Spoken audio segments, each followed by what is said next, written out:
भारत आणि युरोपीय संघ यांच्यातल्या 16व्या शिखर परिषदेचं आज नवी दिल्लीत आयोजन होणार। युरोपीय परिषद आणि युरोपीय आयोगाच्या प्रमुखांसोबत पंतप्रधान नरेंद्र मोदी करणार चर्चा। भारत आणि युरोपीय संघादरम्यान प्रस्तावित मुक्त व्यापार करारासाठी वाटाघाटी यशस्वीरित्या पूर्ण। तब्बल 18 वर्षांच्या प्रदीर्घ वाटाघाटीनंतर करार पूर्ण। युरोपीय संसदेच्या मंजुरीची प्रतीक्षा। पंतप्रधान नरेंद्र मोदी आज गोव्यामध्ये भारत ऊर्जा सप्ताह 2026 या परिषदेचं दूरदृश्य प्रणालीच्या माध्यमातून करणार उद्घाटन।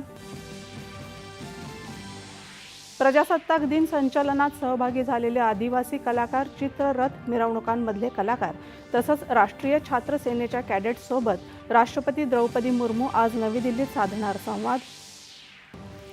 संसदेच्या अर्थसंकल्पीय अधिवेशनापूर्वी महत्त्वाच्या राष्ट्रीय मुद्द्यांवर आणि कामकाजावर चर्चा करण्यासाठी आज नवी दिल्लीत सर्वपक्षीय बैठकीचं आयोजन।